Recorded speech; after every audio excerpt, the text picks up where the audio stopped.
मैं अमित और आप हैं अमित एजुकेशन सेंटर 21 के साथ।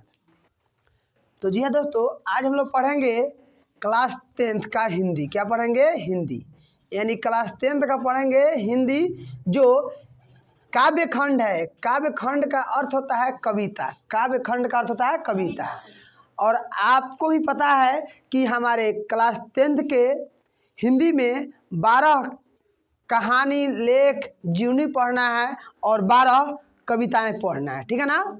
तो अभी हम इस पर कविता के बारे में चर्चा कर रहे हैं, जिसमें से आज कविता होगा एक वृक्ष की हत्या। एक वृक्ष की हत्या होगा, यानी यह काव्य खंड है जिसके लेखक हैं कुंवर नारायण, जिसके कवि हैं कुंवर नारायण। जो कविता लिखे उसे कवि कहते हैं, जो लेख लिखे उसे लेखक कहते हैं। तो आप बताएंगे एक वृक्ष की हत्या के कवि कौन है? कुंवर नारायण। कुंवर नारायण के द्वारा कौन सी काव्य खंड लिखा गया है? एक वृक्ष की हत्या। याद रखेंगे ना। तो दोस्तों, आज हम लोग इन्हीं के काव्य खंड के प्रश्न उत्तर को देखेंगे। तो सबसे पहले प्रश्न उत्तर देखने से पहले इनके कुछ कविता के बारे में जान लेते हैं कि इन्होंने अपने काव्य खंड में क्या क्या लिखा है, इनके बारे में जान लेते हैं। और कविता को थोड़ा भी संक्षेप में समझ लेते हैं। उसके बाद इसके प्रश्न उत्तर को देखेंगे इस चैप्टर के। उसके बाद में इस चैप्टर से जितने भी सारे ऑब्जेक्टिव बनेंगे, इस ऑब्जेक्टिव प्रश्न उत्तर को देखेंगे। तो दोस्तों, कुंवर नारायण जी अपने काव्य खंड में चर्चा किए एक वृक्ष की हत्या। बस आप वही ठीक सोच रहे हैं, एक वृक्ष की हत्या। एक वृक्ष की हत्या का मतलब होता है कि इनके दरवाजे पर कोई वृक्ष है, जिस वृक्ष की हत्या हो गई है। तो हत्या कब हुई है?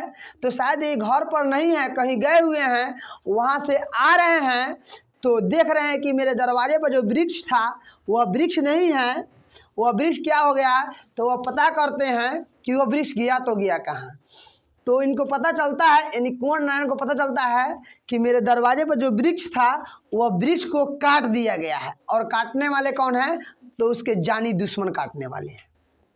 दोस्तों, इस कविता में यानी कुंवर नारायण एक वृक्ष की हत्या कविता में ये भी बताए हैं कि यह इनका दोस्त है, और जब भी कहीं से आते हैं तो उनको पुकारता है, कौन है? तो बोलते हैं कि मैं तेरा दोस्त हूँ। यानी कवि का यह जो वृक्ष है यह क्या है? दोस्त है। तो आपको पता है कि वृक्ष कौन है? दोस्त है। यह काव्य खंड यानी एक वृक्ष की हत्या काव्य खंड को किसने लिखा है? कुंवर नारायण। कुंवर नारायण के द्वारा क्या लिखा गया है? दोस्तों, इस वृक्ष की हत्या में यानी काव्य खंड, इस काव्य में, इस कविता में ये भी बताए हैं कि अगर वृक्ष नहीं रहेगा तो हम मानव को रहना बेकार हो जाएगा। हम मानव इस पृथ्वी पर नहीं रह सकते हैं। हम मानव जितने भी सारे जीव जंतु हैं उनको रहना यहाँ क्या हो जाएगा? दुर्लभ हो जाएगा। साथ में ये भी बताए हैं कि अगर वृक्ष नहीं रहा तो समझ लीजिए कि एक दिन ये धरती मरुस्थल बन जाएगा। एक दिन सारे लोग ऑक्सीजन की कमी से तप कर मर जाएंगे। और इस वीडियो में, अभी के वीडियो में, इनके ऑब्जेक्टिव टाइप क्वेश्चन मिलेंगे जो आपके एग्जाम के लिए क्या होगा? इम्पोर्टेंट होगा। चलिए तो देखते हैं। इस पर लिखा हुआ है कि कुंवर नारायण का जन्म कब हुआ था। कुंवर नारायण के द्वारा यह काव्य खंड लिखा गया है, जिस काव्य खंड का नाम है एक वृक्ष की हत्या। एक वृक्ष की हत्या के काव्य खंड का नाम क्या है? कवि का नाम क्या है? तो उनके जीवनी के बारे में पढ़ लेते हैं। तो इनका जन्म कब हुआ था? 1927 में। Option number B. Kunwar Narayan का जन्म कब हुआ था जी? 27 में। आगे चलते हैं हम लोग। अगला है कि वही बूढ़ी चौकीदार वृक्ष किस कविता का पंक्ति है? वही बूढ़ा चौकीदार। तो दोस्तों, यह एक वृक्ष की हत्या आपसे परीक्षा में पूछ देगा कि वही बूढ़ा चौकीदार किस कविता का पंक्ति है? तो क्या कहिएगा? एक वृक्ष की हत्या का है। आगे देखते हैं।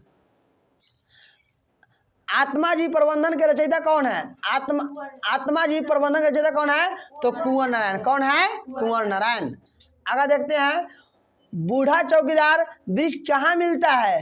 आंगन में, खेत में, बांध पर, घर के दरवाजे पर।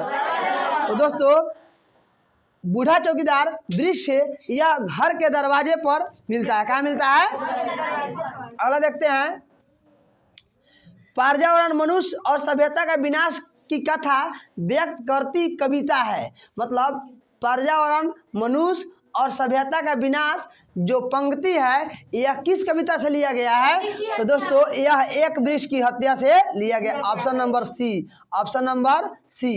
अगला देखते हैं, एक वृक्ष की हत्या कविता में कवि शहर को किससे बचाने की बात करता है? शहर को, एक वृक्ष की हत्या कविता में कवि शहर को किससे बचाने की बात करता है?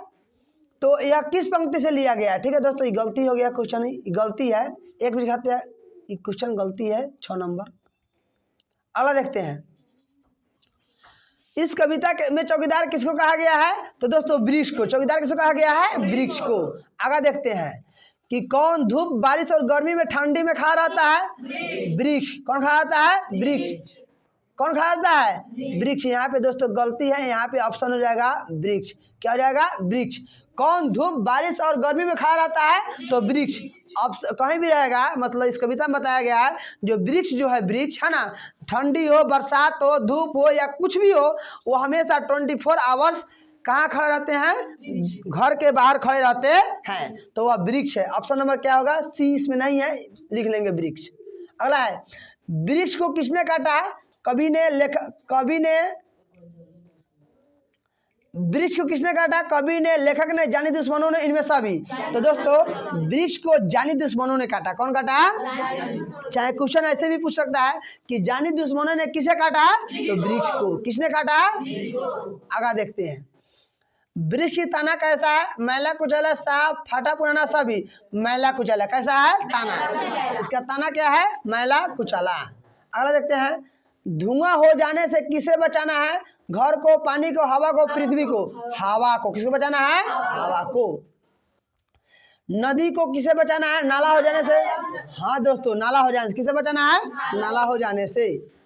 आगे देखते हैं दोस्तों, कवि, यहाँ पे कवि होगा, क्या होगा? कवि। गलती हो गया है, यहाँ पे हो जाएगा कवि, मिस प्रिंटिंग हो। कवि नहीं, कवि ने राइफल की संज्ञा किसे दिया है? यहाँ पे दोस्तों ये गलत है, कवि ने होगा। क्या हो जाएगा? कवि ने। कवि ने राइफल की संज्ञा किसे दिया है? वृक्ष सूखी डाल को, लेखक के घर में रखे हुए राइफल को, सिपाही के कंधे पर लटके हुए राइफल को, इनमें से कोई नहीं।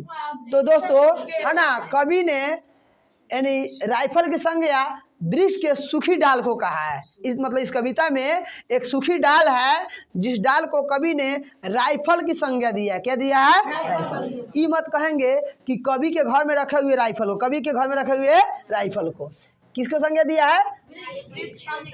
आगे देखते हैं,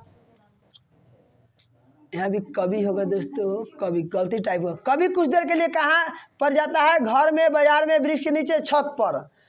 वृक्ष के नीचे। कहाँ जाता है? वृक्ष के नीचे। कवि कुछ देर के लिए कहाँ जाता है? वृक्ष के नीचे। बस दोस्तों समाप्त होता है, यानी ऑब्जेक्टिव समाप्त होता है। इसके बाद आपको मिलेगा इसके बाद वाले चैप्टर का क्वेश्चन आंसर, यानी इसके बाद वाले क्वेश्चन आंसर है हमारी नींद, इसके क्वेश्चन आंसर और ऑब्जेक्टिव टाइप क्वेश्चन।